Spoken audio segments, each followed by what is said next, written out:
दोस्तों, रोज़ की तरह आनंद लिखनी ब्लॉग में सबका हार्दिक स्वागत है। सबके मंगल भविष्य की कामना के साथ दोस्तों, आज का पंचांग दिन शुक्रवार, पौष मास की कृष्ण पक्ष की नवमी तिथि, शिशिर ऋतु, चित्रा नक्षत्र और सुकर्माण योग, अभिजीत मुहूर्त 11:10 से 12:27 तक, यानी इस दौरान हम अनेक प्रकार के शुभ कार्यों को कर सकते हैं। सूर्योदय 7:13 और सूर्यास्त 5:50।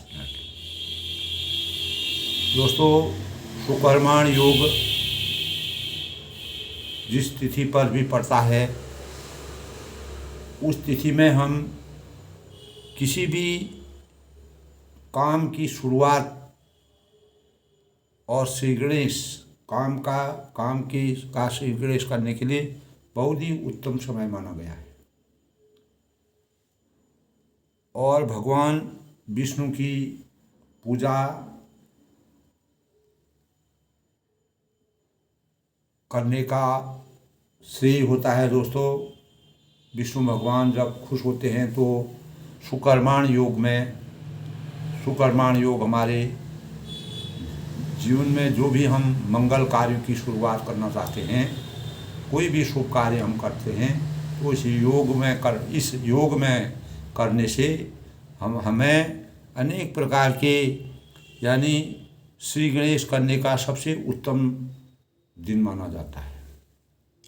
जैसे कि दोस्तों, हम जानते हैं शुक्रवार का संबंध शुक्र ग्रह से है, और जबकि शुक्रवार का दिन माता लक्ष्मी और माता दुर्गा को समर्पित है, और इसके साथ ही शुक्रवार का दिन वैभव और विलास का दिन माना जाता है। और इसी दिन माता लक्ष्मी का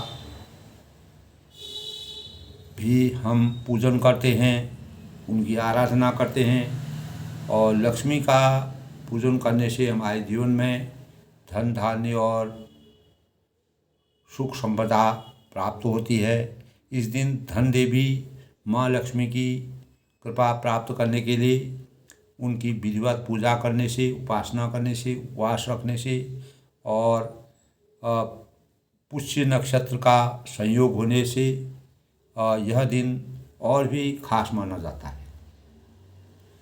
इस दिन दोस्तों, ख़ास तौर से हमको शुक्रवार के दिन कभी भी खट्टी चीज़ों का सेवन कम से कम करना चाहिए, वर्जित करना चाहिए, परहेज करना चाहिए। उसमें गलत या अनुचित रास्ते के जाने से बचना चाहिए।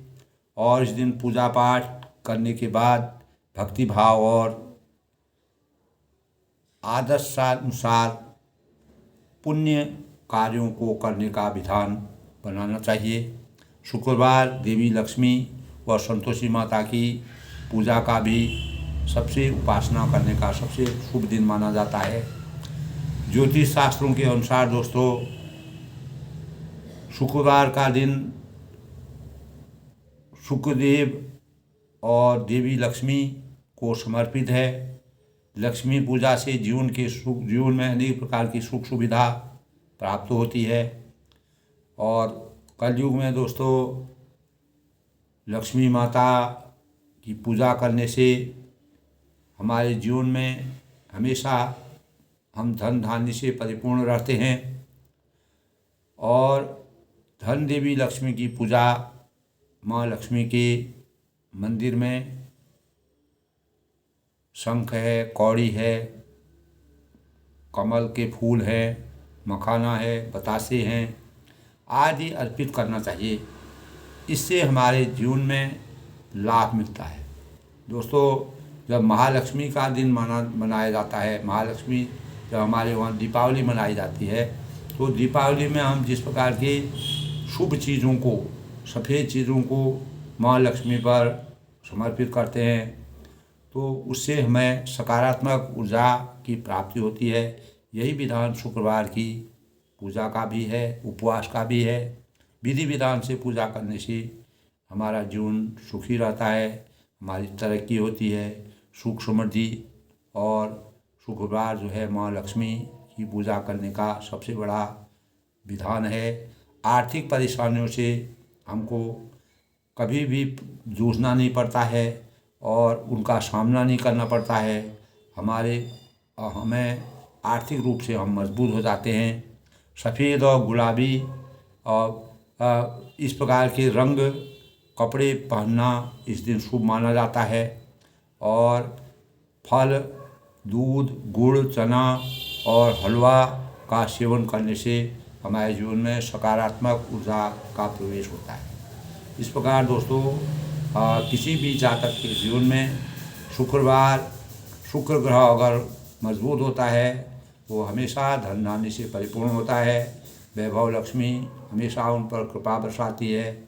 अगर हमारा शुक्र ग्रह किसी कारण से अगर कमज़ोर होता है, गलत जगह पर बैठा रहता है, नीच ग्रह में बैठा रहता है, तो हमें शुक्रदेव की उपासना करनी चाहिए। शुक्रवार को व्रत रखना चाहिए। इस प्रकार के विधि विधान से पूजा करके और अनेक प्रकार से माँ लक्ष्मी और माँ दुर्गा का आशीर्वाद प्राप्त करके और उनके चरणों में सिर नवा करके अनेक प्रकार के पूजा विधान करने से हम अपने जीवन में किसी प्रकार की परेशानियों से को दूर कर सकते हैं, सकारात्मक कर सकते हैं और अपने जो गलत ग्रह पर, गलत जगह पर, गलत हमारे कुंडली में अगर शुक्र कमज़ोर होता है तो हम उसकी कमज़ोरी को दूर कर सकते हैं, अपने जीवन को सफलता की सीढ़ी तक ले जा सकते हैं। इस प्रकार का विधान है दोस्तों। इस प्रकार दोस्तों मर्यादा पुरुषोत्तम भगवान रामचंद्र जी ने सच्ची साधना और सिद्धि को सुनिश्चित करने के लिए अपने जीवन में हमेशा आदर्शता के भावों का संचार किया और इस सृष्टि में आदर्श और मर्यादा के भावों को जागृत करने के लिए अनेक प्रकार के इस प्रकार के कर्म किए, जिससे कि मानव जीवन का उत्थान हुआ, मानव जीवन को प्रेरणा मिली और कर्मशील बन के मानव अपने कार्य में, अपने साधना के प्रति सच्ची निष्ठा उन्हीं के प्रेरणा से हमें प्राप्त होती है। दोस्तों साधना का पथ पर चल रहे साधकों के मन में साधना में सफलता को लेकर अनेक प्रकार की शंकाएं होती हैं और आशंकाएं भी हमारे जीवन में जन्म लेती हैं। अक्सर हमें लगता है कि हमें साधना करते कितने वर्ष हो गए हैं पर अब तक हमें कोई भी ऊंची उपलब्धि हासिल नहीं हो सकी। अनेक लोग इस प्रकार की बातें अपने मस्तिष्क में सोचते हैं और हमने अपने जीवन में कई अनुष्ठान की, तीर्थ यात्राएँ की, शास्त्रों का स्वाध्याय किया और फिर भी हमें कोई यथोचित लाभ प्राप्त नहीं हुआ। तो दोस्तों यही होता है, हमने सदगुरु से दीक्षा ली और फिर भी हमारी साधना सफल क्यों नहीं हुई, आदि प्रश्न अक्सर हमारे मन मस्तिष्क में विचरते हैं, घूमते हैं। हम अपने अंतःकरण में सोचते हैं कितने प्रकार के आदमी साधना करता है, तो उसका अभिप्राय क्या है दोस्तों। इसी कमियों और अधेड़पन में हम खोए रहते हैं कि दुनिया अनेक प्रकार के अपने अंतःकरण में द्वंद्व जैसा एक प्रकार का अंदर ही अंदर में द्वंद्व जैसा बना रहता है। कई लोग साधना से अपना मुंह मोड़ लेते हैं। दोस्तों बुद्ध थे, बुद्ध जी ने हमेशा अपने इतने बड़े राजपाट को छोड़ करके भगवान की प्रेरणा प्राप्त करके और वह जो है विपासना के लिए चले गए और पूरा राजपाट छोड़ करके गरीबों की सहायता और लोक कल्याण के कार्य में अपने जीवन को उन्होंने समर्पित किया। इसी प्रकार मर्यादा पुरुषोत्तम भगवान रामचंद्र जी ने अपने जीवन में उनके आदर्श इस प्रकार के थे। जब कैकेयी माता ने उनको वन जाने की आज्ञा दी, राजा ने आज्ञा दी और कैकेयी माता ने उनको राय दी कि 14 साल तक आपको वन में रहना पड़ेगा और वन में रह करके मुनि के वेश में आपको साधना करनी होगी। तो उन्होंने उसको स्वीकार किया और किसी भी कार्य को, किसी भी आज्ञा और राय, कोई भी उनको राय मशवरा या आज्ञा मिलती थी तो वह कभी भी उसका उल्लंघन नहीं करते और कभी भी साधना के मार्ग से विचलित नहीं होते। 14 साल के वनवास को यातना के समान है दोस्तों, उसको व्यतीत करना और अनेक प्रकार की कठिनाइयों का जीवन को करना। वन के इस वन में अनेक प्रकार की चीज़ों, विषमता का वातावरण है, अनेक प्रकार के इस प्रकार के का वातावरण है, परिवेश है वन का, जहाँ पर कठिनाइयाँ ही कठिनाइयाँ हैं। लेकिन उस कठिनाई में भी उन्होंने अयोध्या जहाँ राम, जहाँ अवध, वहाँ जहाँ राम निवास, रामचंद्र का जहाँ निवास होता है, अगर वह बन गई, वन में भी उन्होंने अयोध्या का शासन किया। तो ये दोस्तों साधना के सच्चे भावों के कारण है। तो हमारे जीवन में दोस्तों साधना पथ का, तो काफ़ी लोग जो है अपनी साधना में लग करके आधे में ही अपनी साधना का परित्याग कर देते हैं। और सच में अगर हम कहें कि साधना यदि सचमुच सही दिशा में हो और साधना से जुड़े नियम, अनुशासन और संयम आदि का यथोचित पालन किया जाए तो साधना में सफलता न मिलने की दूर दूर तक कोई संभावना ही नहीं है। हमको निश्चित रूप से साधना में सफलता मिलेगी। एक दिन ऐसा होता है कि हमें अवश्य सफलता मिल गई। तभी कहा है कर्मण्येवाधिकारस्तु मा फलेषु कदाचन, फल तो मिलना ही है। अगर हमारी साधना है, परम ब्रह्म परमेश्वर भगवान रामचंद्र जी परम ब्रह्म के दर्शन हमको होने, ब्रह्म में लीन अगर हमारा भगवान के प्रति सच्चा स्नेह होगा, सच्ची यातना और सब सच्ची शक्ति हमारी होगी और हम सच्चे भाव से, भक्ति भाव और स्नेह से भगवान का स्मरण करेंगे, निश्चित ही हमारी साधना सफल होगी। और साधना में सफलता 100% सुनिश्चित होती है दोस्तों, इस चीज़ को मानना चाहिए। और यह समस्या तब आती है जब हम साधना को आध्यात्म और कर्मकांडी क्रिया भर मान लेते हैं। हम साधना को अगर कर्मकांड की क्रिया है और जो है यह आध्यात्म को कर्मकांडी क्रिया मानते हैं, तो तब हम साधना के वास्तविक पुजारी नहीं होते हैं। साधना के स्थूल पक्ष पर तो हमारा ध्यान होता है और माला है, जप है, हवन है, पूजा है आदि क्रियाएं हम करते तो हैं, पर इन क्रियाओं में वास्तविक दर्शन और तत्व दर्शन की हम अक्सर अपेक्षा ही करते हैं। परिणाम स्वरूप, जिसके परिणाम स्वरूप ये सारी क्रियाएं बौद्धिक क्रियाएं मात्र बनकर रह जाती हैं। इसी कारण हमारी भावनाएं इनसे अछूती रह जाती हैं और हमारी भावनाएं परिष्कृत नहीं हो पाती और हमारी आत्मा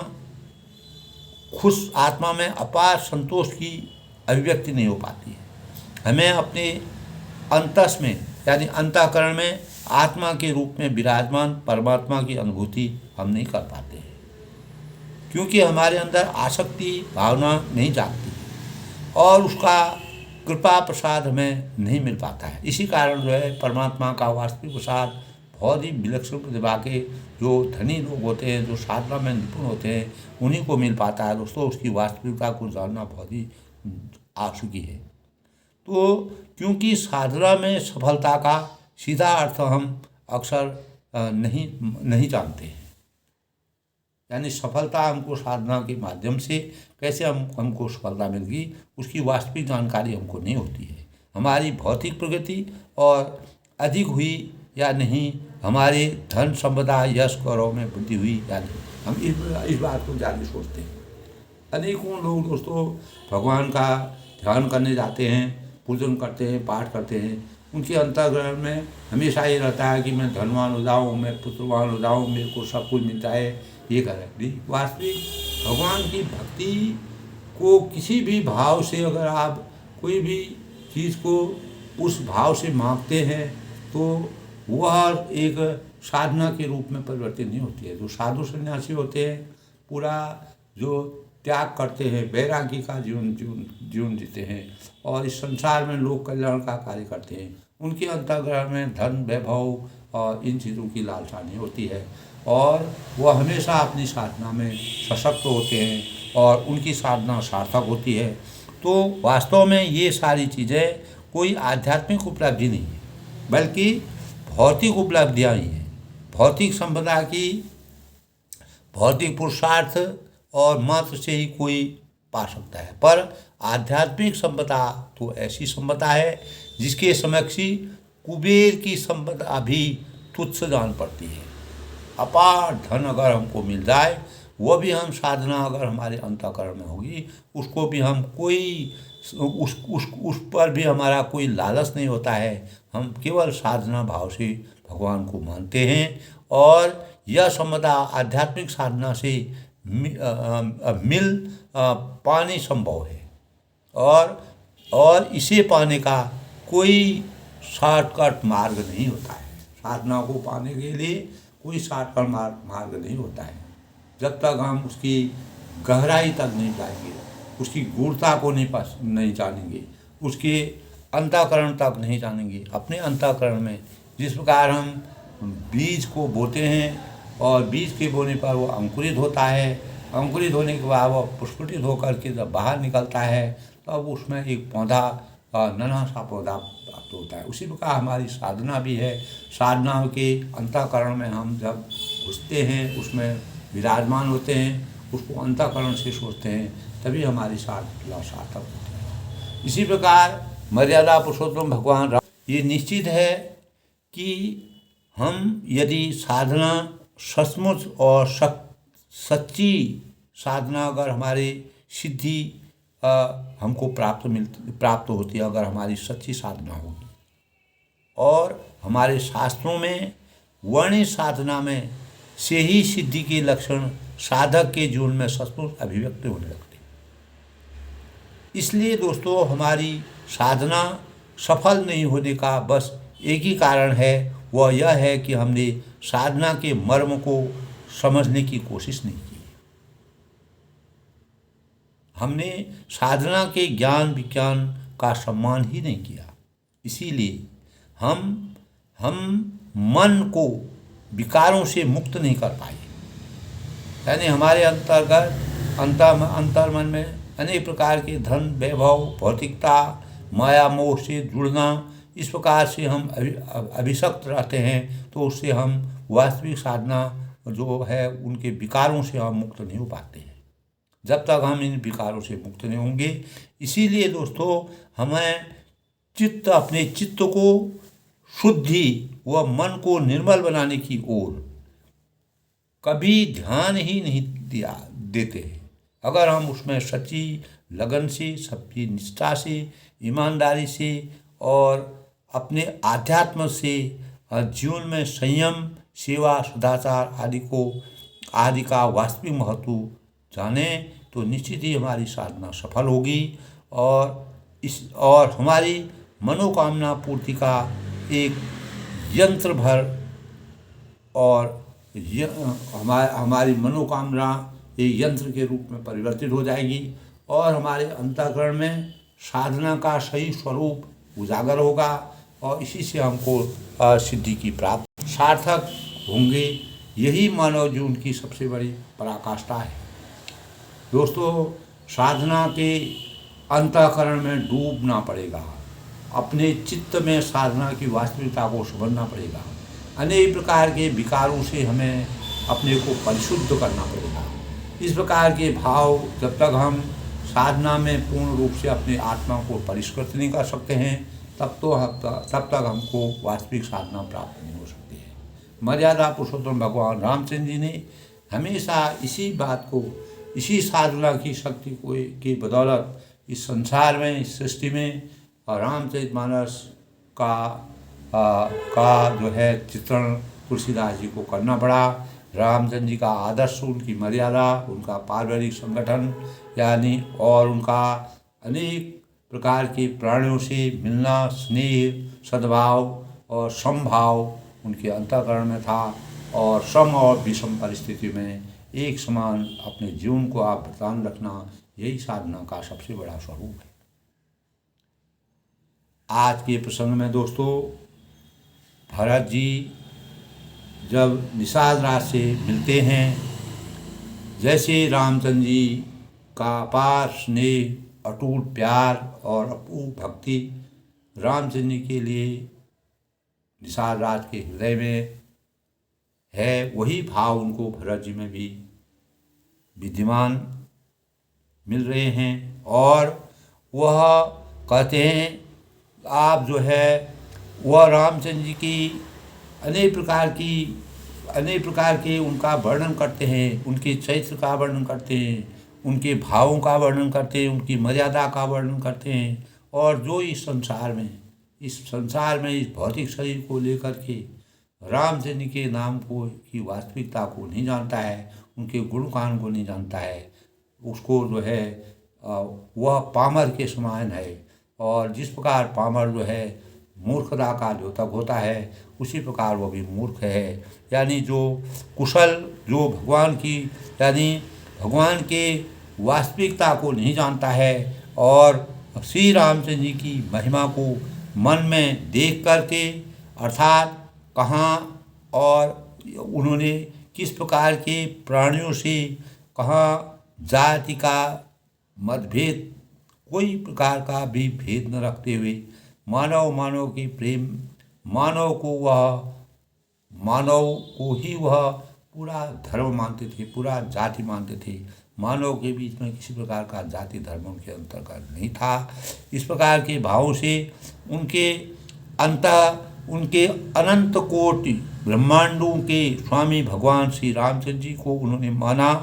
पर उन्होंने मुझ जैसे, यानी वह कहते हैं, मुझ जैसे जो नाव चला करके अपना भरण पोषण करता है, और मुझे भी उन्होंने इतना कृपा भाव अपना दिया जिससे मेरा जीवन परिवर्तन होगा, मैं इस जन्म मरण और माया मोह के बंधन से दूर हो गया। यह समझकर रघुवीर भगवान रामचंद्र के चरणों का भजन जो व्यक्ति नहीं कर पाया, वह जगत में विधाता के द्वारा ठगा हुआ अपने को महसूस करेगा। निश्चित ही है दोस्तों, जिन्होंने इतनी बड़ी मर्यादा को रचा, आदर्श भावों को संसार में रखा और लोगों के जीवन परिवर्तन किए, और अनेक प्रकार के समभावों से लोगों के अंतःकरण में वास्तविक भावों का संचार किया, तब वह उनका गुणगान करते हैं। उसके बाद कहते हैं, कपटी कायर कुमत कुजाति लोग वेद बाहर सब भांति। भरत जी से राम जी का पूरा वृतांत कहते हैं कि रामचंद्र का चरित्र किस प्रकार का है और कैसे होना चाहिए, और वह व्यक्ति जो परमात्मा परम ब्रह्म परमेश्वर भगवान रामचंद्र के प्रति जिनको आस्था नहीं है, जो उनके वास्तविक आदर्श को नहीं जानते हैं, वह जो है कपटी कायर कुमत कुजाति लोग वेद बाहर सब भांति राम कीन आपन जब ही थे भयों भुवन भूषण तब ही। यानी कहने का कायर कुमत कुजाति, मैं कपटी और कायर, कुबुद्धि और कुजाति हूँ।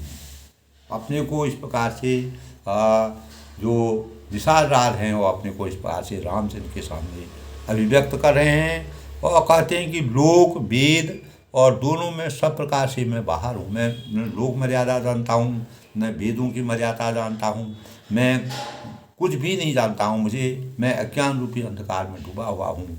और पर जब से श्री रामचंद्र ने मेरे ऊपर कृपा की और जब से मैंने रामचंद्र जी को अपनाया, उन्होंने मुझे दर्शन दिए, यह मेरा अहोभाग्य था। और तभी से विश्व का भूषण हो गया, तब मैं संसार का भूषण हो गया। आज भी दोस्तों निषाद राज का नाम और उनकी जो परंपरा है, जो उनके कार्य करने की शैली है, उसको हर जगह रामायण के हर प्रसंग में उनका नाम आता है। तो भगवान ने इस प्रकार से प्रीति की, क्या मर्यादा पुरुषोत्तम भगवान राम जी गंगा पार नहीं कर सकते थे, करते थे। उन्होंने समुद्र की भी परीक्षा की। विनय न मान जले जड़ाओ, गई 3 दिन बीत, बोले राम सपूत दबाओ, भय बिनु बोझ न प्रीत। जब अनेक प्रकार से प्रीति और जब अनेक प्रकार से जब समुद्र ने मर्यादा पुरुषोत्तम भगवान राम जी की वास्तविकता को नहीं पहचाना, तो उन्होंने समुद्र के प्रभाव को कम नहीं किया। 3 दिन तक वह लगातार विनय करते रहे, लेकिन वह समुद्र नहीं माना। तब जब लक्ष्मण शेषनाग के अवतार थे, उन्होंने एक तीर मारने की कोशिश की, तो समुद्र जो है व्याकुल हो गया। तब उनको वास्तविकता पता चली। तब वह सामने प्रकट हुए और रामचंद्र से उन्होंने क्षमा मांगी और अपने प्रभाव को एकदम शांत कर दिया। इसी प्रकार रावण जो थे दोस्तों, लेकिन समुद्र तो उनकी बात को समझ गए, क्योंकि वह रामचंद्र की मर्यादा को जानते थे।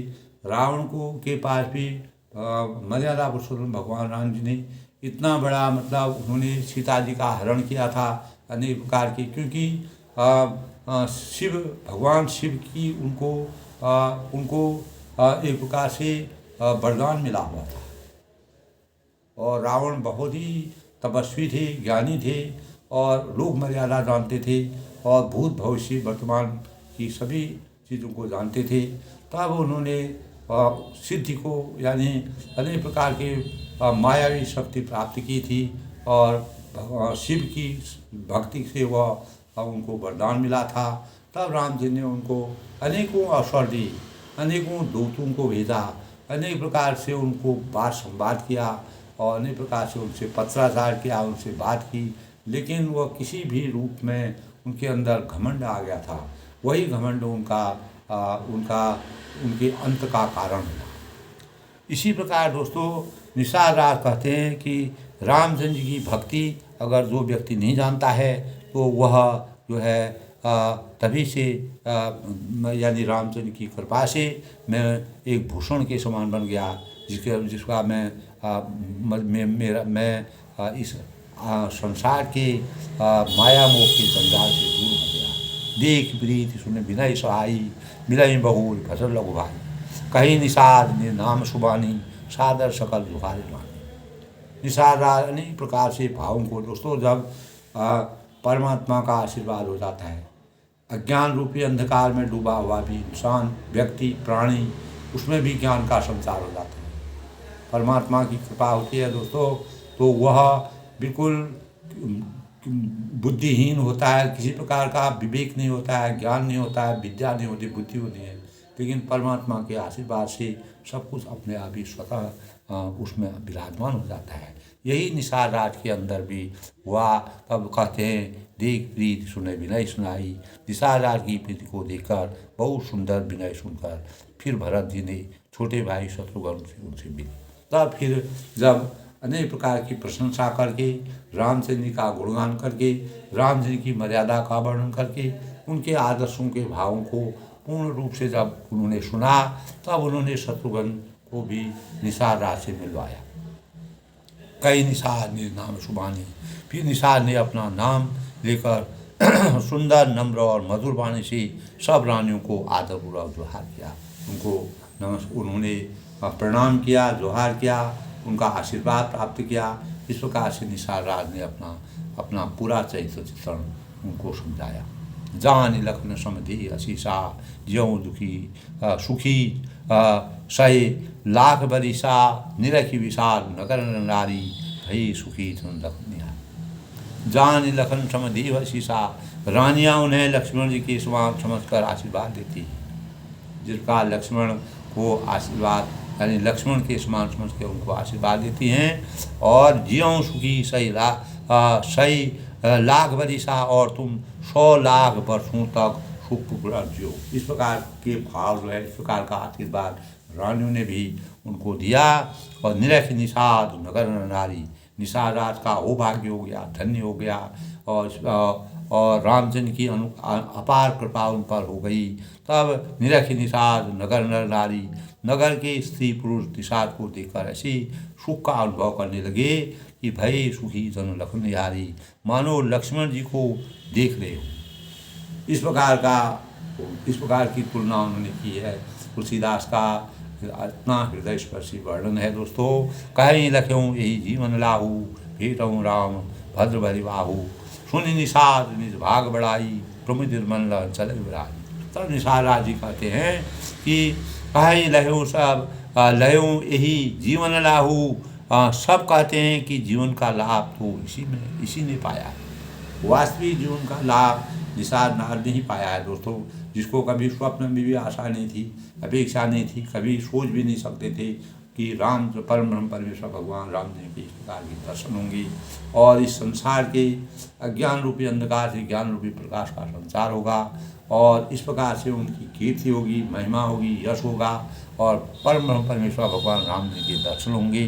तब वह कहते हैं कि जीवन का लाभ तो असली में मुझे ही मिला। भेंट हूँ राम बल भरे बाहू, जिसे कल्याण स्वरूप श्री रामचंद्र जी भुजाओं में बांध कर गले लगाया। मेरे को इतना प्यार किया, दुलार किया, उससे मेरा जीवन धन्य हो गया।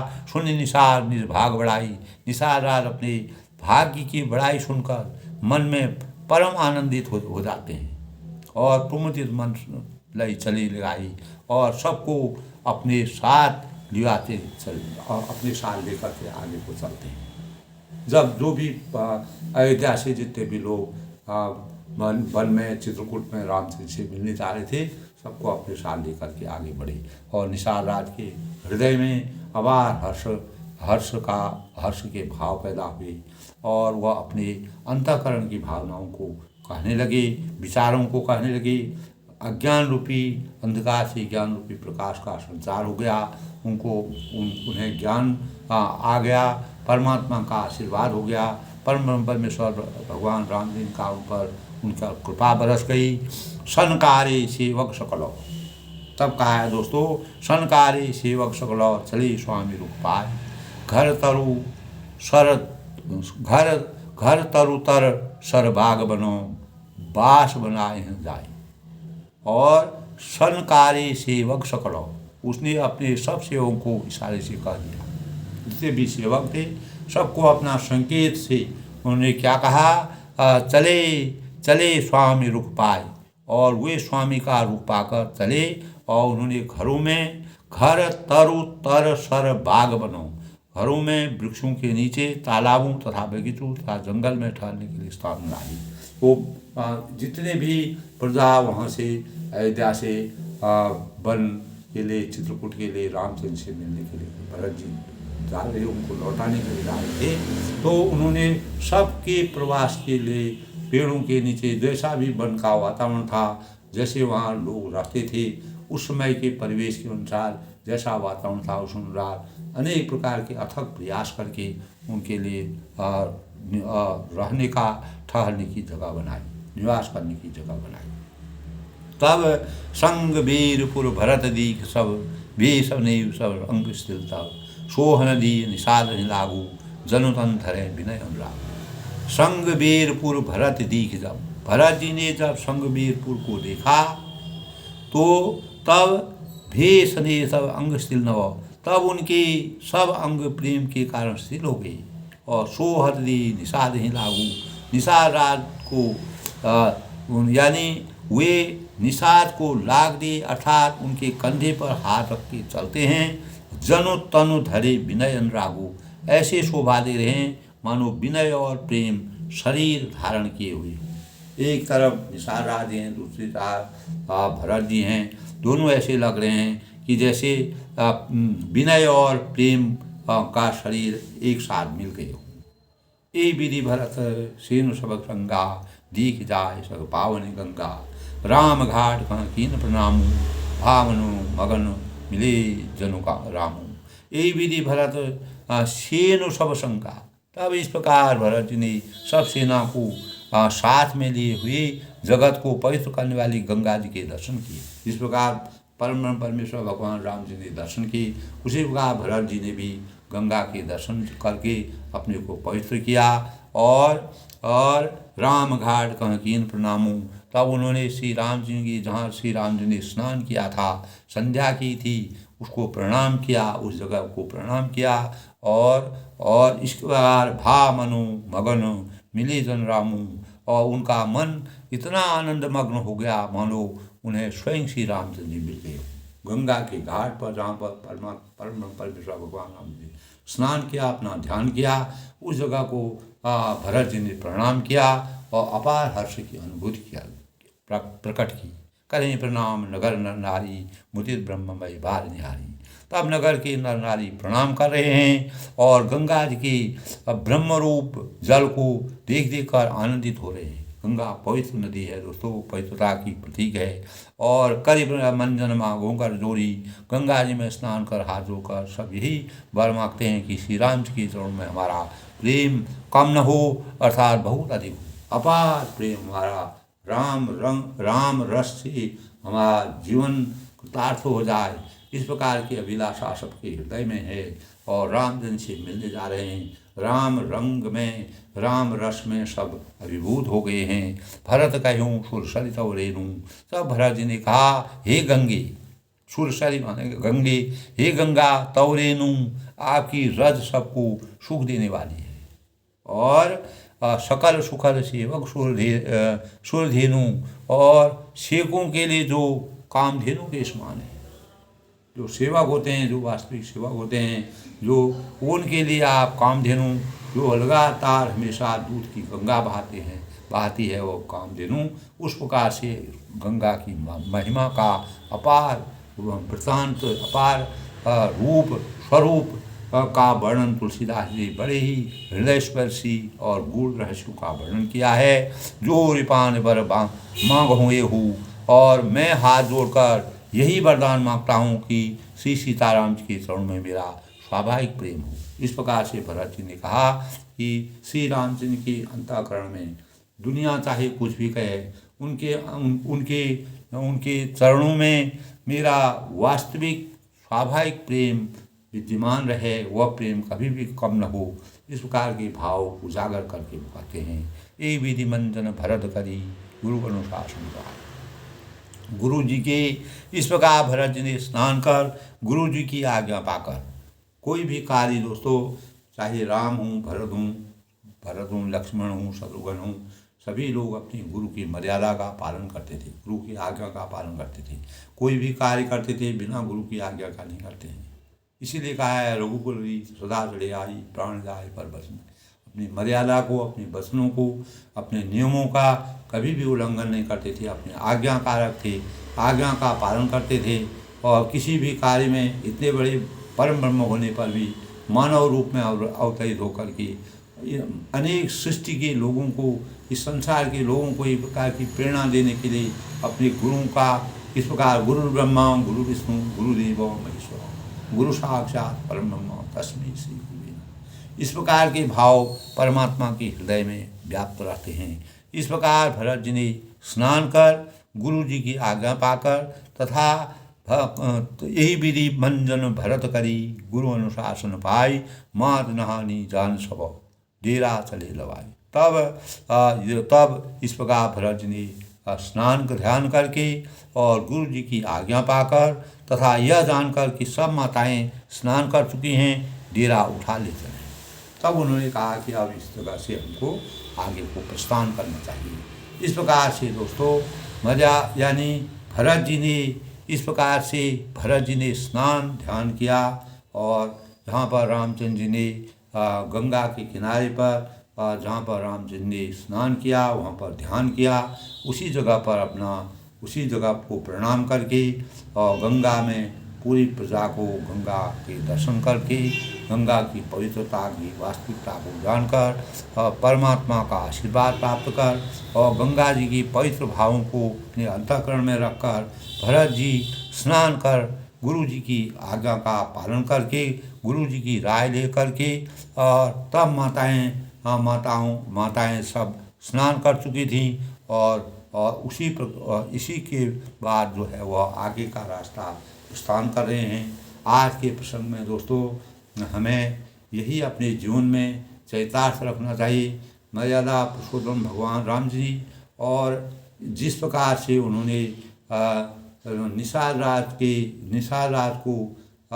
के जीवन को चरितार्थ किया, अगर क्योंकि निषाद राज पूर्ण रूप से राम भक्ति में लीन थे, साधना के वास्तविक उपासक। दोस्तों, इससे पहले मैंने यही कहा था कि साधना में इतनी शक्ति होती है। अगर हम मन वचन और वाणी से, मन वचन और कर्म से अपनी साधना में, अंतःकरण से अगर हम साधना की वास्तविकता को जानते हैं तो निश्चित ही हमको भगवान के दर्शन होते हैं। इसी प्रकार निसार राज ने कभी भी सोचा भी नहीं था, कभी भी अपने हृदय में सोचा नहीं था, लेकिन सच्ची निष्ठा थी, भक्ति थी, साधना थी, प्रेम था, अपने कर्तव्य का अक्षरशः पालन करते थे। तो इसी प्रकार भरत जी से उनका संवाद हुआ और भरत जी और रामचंद्र के गुणों को उन्होंने अपार, उनका स्नेह और अपार उनके ऊपर भक्ति भाव का संचार हुआ। तब जहाँ पर उन्होंने अपना भरत जी ने पूरी प्रजा को ठहराया था, रुकवाया था, वहाँ पर विश्राम किया था, तब वह रामचंद्र से मिलने के लिए आगे को बढ़े। तो दोस्तों, आज के प्रसंग से हमें यही प्रेरणा मिलती है। हमको यदि हमारी साधना में शक्ति होगी, जिसका भरत जी की साधना में इतनी शक्ति थी, उन्हें पूरे युवराजपन को के पद को छोड़ करके और वन की तरफ रामचंद्र को लौटाने के लिए आए। यही साधना की वास्तविकता है दोस्तों। अगर हमारे अंदर सच्चे साधक अगर हम होंगे, हमको परमात्मा का आशीर्वाद प्राप्त होता है, हमारा जीवन सफल होता है। हम इस संसार के जन्म मरण और अनेक प्रकार की माया मोह भौतिकता से दूर होकर के और एक नियमित जीवन यापन करके अपने को सार्थक बना सकते हैं, अपने जीवन को सार्थक बना सकते हैं, अपने परिवार को सार्थक बना सकते हैं। अनेक प्रकार के मानव कल्याण के कार्य करने के हमारे अंदर भाव संचित हो जाते हैं। जिस प्रकार रामचंद्र जी ने मानव कल्याण के लिए 14 साल का वनवास लेने का प्रण किया और उसको अनेक प्रकार से अपनी आज्ञा, माँ पिता की आज्ञा को सर्वोपरि मांगा और माता की राय को सर्वोपरि मांगते हुए अपने आदर्शों का और अपने मर्यादा का परिपालन करके मानव जीवन को एक प्रकार का स्वरूप दिया। वही स्वरूप दोस्तों, उसी स्वरूप का अनुसरण हमको भी करना चाहिए। आज के प्रसंग में दोस्तों सबके मंगल भविष्य की कामना के साथ कल फिर मिलते हैं। और यदि आपको आज का प्रसंग अच्छा लगा, अधिक से अधिक लोग लाइक करें, शेयर करें, सब्सक्राइब करें और मेरे मनोबल को बढ़ाएं। इसी प्रकार भगवान रामचंद्र जी का आशीर्वाद हमको सभी पर बना रहे। मंगल कामना के साथ सब लोग प्रसन्न रहें, खुश रहें, स्वस्थ रहें, सबका जीवन उत्तम रहे।